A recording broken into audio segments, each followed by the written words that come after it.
তো দুইটা কর্মসূচি আজকের মাহফিল থেকে আপনাদেরকে দিব। এক নাম্বার হলো আল্লাহর হক ছাড়ব না। বলেন আল্লাহর হক, বলেন আবার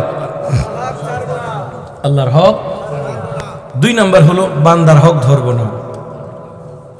বাস, পৃথিবীর যত ওয়াজ আছে সব ওয়াজের এটাই শেষ মেসেজ, আর কোনো মেসেজ নেই। নাকি ভুল কইছি ইমাম সাহেব? নাকি ভুল? একটা মানুষ যদি এখান থেকে শুরু করে কিয়ামত পর্যন্ত ওয়াজ করে, সব ওয়াজের শেষ এই দুটো শব্দ কি? আল্লাহর হক ছাড়ব না, বান্দার হক ধরব না। মনে থাকবে?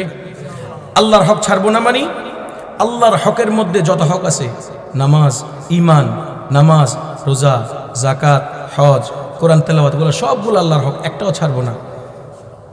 আর বান্দার হক ধরব না মানে কারো জমিনের আইল ঠেলব না। ভাই মারা গেলে ভাতিজার, এতিম ভাতিজার জায়গা মেরে দিব না।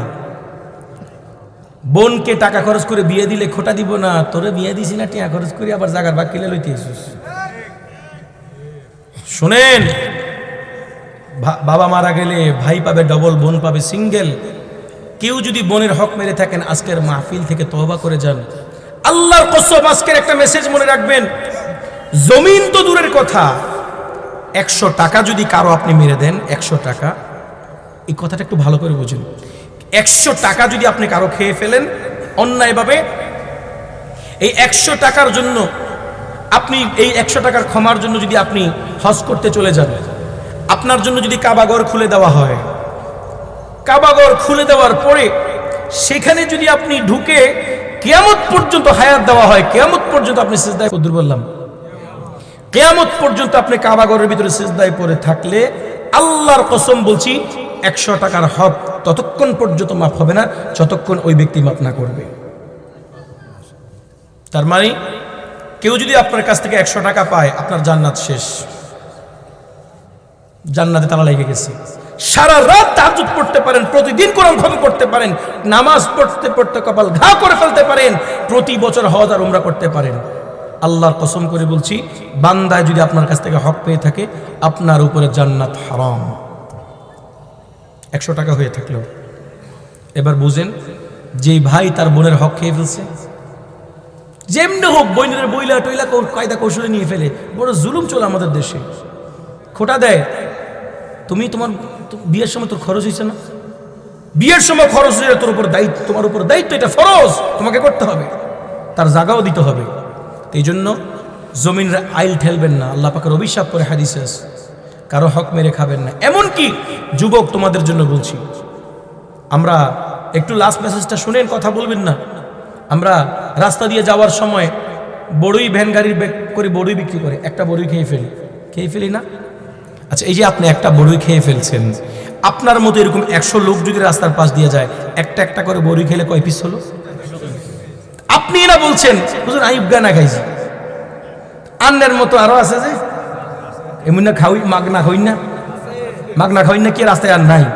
তো প্রতিদিন যদি 100 বড়ই একটা গরিব মানুষের ভ্যান গাড়ি থেকে এমনি চলে যায়, হয়তো লোকটা আজকে কিছু বলে নেই, কিয়ামতের মাঠে যখন দেখবে একটা সুবহানাল্লাহর সওয়াবের জন্য জান্নাতে যাওয়া বন্ধ হয়ে গেছে, আপনার কলারে ধরে ফেলবে, বড়ই দিয়া যা, বড়ই। রাস্তার পাশ দিয়ে যাওয়ার সময়, এই পিছনে গুলোকে আওয়াজ করে দেখেন, রাস্তার পাশ দিয়ে যাওয়ার সময় খেয়াল করেন, বাদাম ব্যাপারী বাদাম বিক্রি করে, আপনি হুট করে একটা বাদাম নিয়ে ফেলছেন, লোকটা হয়তো কিছু বলে নাই। এরকম আপনার মতো যদি 200 লোক বাদাম নেয়, 200 পিস বাদাম শেষ। এই একটা বাদামের জন্য হয়তো কিয়ামতের মাঠে আটকে যাবেন। আরেকজন ধনিয়া পাতার ক্ষেত করছে, আপনি আস্তে করে ধনিয়া পাতা একটা নিয়ে খুশবোর জন্য ছিঁড়ে ফেলছেন, এটার জন্য আপনি আটকে যাবেন। আরেকজন ধান ক্ষেত করছে, আপসারাপ আপনি একটা ধানের শীষ ছিঁড়ে এমনি ছিঁড়ে যাচ্ছে। এই যে মানুষের হক, ছোট ছোট ছোট ছোট হকগুলো নষ্ট করেছেন, এই হকগুলোর জন্য কিয়ামতের মাঠে আপনাকে আল্লাহর দরবারে জবাব দিতে হবে। এমনকি সরকারি মাল পর্যন্ত কেউ ধরবেন না, কারণ ব্যক্তির মাল ধরলে ব্যক্তিকে জবাব দিতে হয়, সরকারি মাল ধরলে 18 কোটি মানুষকে জবাব দিয়ে জান্নাতে যেতে হয়। আপনার বাসার সামনে আলকাতরা রাখছে, আলকাতরা রাস্তায় ধুনা দিয়ে কি করবে, আলকাতরা করে আপনি নিয়ে আসতে করে নৌকায় লাগাই ফেলাইছে। কেউ ডাক দিলে এবার আয় ট্যাক্স দিই না, নেই তোর বাদ দিন না, নেই আয় সরকারের জিনিস দিচ্ছি, সরকারের আয় জবাব দিব, তুই কে? না, সরকারি কোনো সম্পদ সরকারের বাপের না, এগুলো জনগণের সম্পদ। সরকার এগুলাকে হ্যান্ডেল করে, কন্ট্রোল করে, এগুলাকে পরিচালনা করে। জিনিস কার? সরকারি রাস্তার জন্য ইট রাখছে, আপনি ইট নিয়ে লাগাইছেন গোতাই ধরে, আছে না নাই?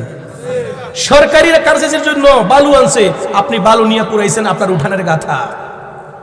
এই যে আপনি এই কাজগুলা করেছেন, এই কাজের জন্য কিয়ামতের মাঠে 18 কোটি 21 কোটি 20 কোটি মানুষকে জবাব দিয়ে দেন আপনি জান্নাতে যেতে পারবেন।